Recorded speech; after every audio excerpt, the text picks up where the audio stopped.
Gold doesn't care who finds it, who loses it, or who searches for it their whole life. It just sits there, silent, heavy, and shiny, doing absolutely nothing. And somehow that was enough. Across history, humans looked at this quiet metal and decided it deserved obsession. Wars were funded by it. Borders were redrawn because of it. Entire lives were spent digging holes in the ground, convinced that meaning was buried just one shovel deeper. All for something that never asked to matter, but was chosen to matter anyway. Empires rose because of gold. Empires collapsed because of gold. People crossed oceans, lost their lives, took lives, all for something that mostly just sits there and reflects light. This is the story of how gold was discovered, chased, worshipped, stolen, fought over, and blamed for some of humanity's worst decisions. Welcome to the global gold rush, humanity's longest-running obsession. Gold was one of the first metals ever noticed by humans, mostly because it didn't require intelligence, technology, or effort to find. You didn't need to invent mining. Gold simply appeared, sitting in riverbeds, shining politely, as if asking to be picked up. Around 4000 BCE, ancient civilizations in Mesopotamia and Egypt began collecting gold not for survival, but for symbolism. Gold didn't rust. It didn't rot. It didn't change. Naturally, humans decided this meant it was eternal, divine, and therefore extremely important. The Egyptians took this idea very seriously. Gold was considered the flesh of the gods, especially associated with Ra, the sun god. Pharaohs were buried wrapped in gold because apparently dying wasn't enough. You also had to look expensive doing it. Meanwhile, in Mesopotamia, gold became a way to measure power, wealth, and authority. If you had gold, you were important. If you had more gold, you were more important. This remains a surprisingly consistent rule throughout history. Fast forward a few centuries, and gold spread across the ancient world. In China, gold symbolized harmony and immortality. In India, it became deeply tied to religion, rituals, and wealth, a relationship that still exists today. In the Americas, civilizations like the Incas and Aztecs used gold extensively, but mostly for art and religious purposes, not as money. This turned out to be a catastrophic misunderstanding. When Spanish conquistadors arrived in the Americas in the late 15th and early 16th centuries, they didn't see art, culture, or symbolism. They saw gold, and lots of it. To them, gold wasn't sacred, it was liquid power. Hernán Cortés reached the Aztec Empire in 1519.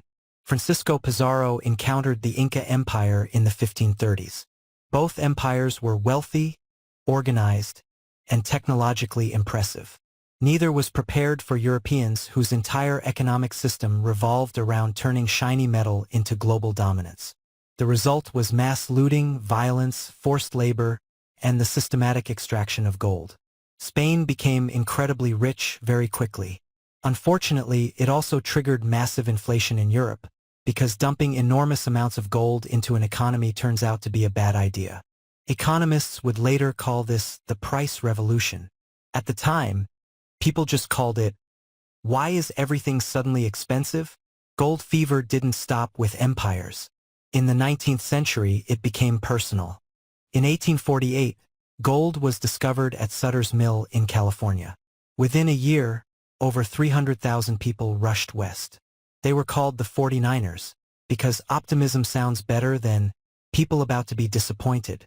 The California gold rush reshaped the United States. Cities appeared overnight. Laws lagged behind. Violence filled the gaps. Most miners didn't get rich. The people who sold them shovels, food, and alcohol did. Gold was also discovered in Australia in 1851, triggering massive migration and transforming the colonies into economic powerhouses. South Africa followed in the late 19th century, with the Witwatersrand Gold Rush of 1886, which helped lay the groundwork for modern Johannesburg, and later, for deep social and racial inequalities. What's fascinating is that most people chasing gold never found it. But that didn't matter. Gold rushes were fueled less by evidence and more by stories. One lucky strike created thousands of hopeful imitators.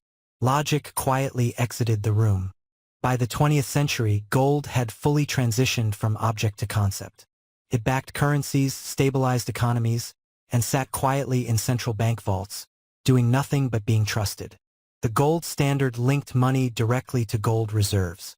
This worked fine until it didn't. Wars, depressions, and economic crises made governments realize that tying your entire economy to a shiny rock severely limits your options. In 1971, the United States officially abandoned the gold standard under President Richard Nixon.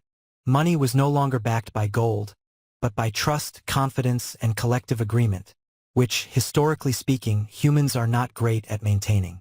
Yet gold never lost its psychological grip. During crises, people still run toward it. Feels safe, ancient, reliable. Gold is not valuable because it is useful. It is valuable because everyone believes everyone else believes it is valuable. And that belief has moved armies, collapsed civilizations, built cities, destroyed ecosystems, and rewritten maps. All because humans agreed that shiny meant important. Gold didn't change humanity. Humanity revealed itself through gold. Every gold rush shows the same pattern. Hope, greed, fear, imitation, disappointment, and a few winners standing on a pile of broken dreams. Gold is just a mirror. It reflects what people already are. What we really chase isn't metal. It's certainty, security, and the comforting illusion that one object can solve chaos. And maybe the real lesson isn't about gold at all.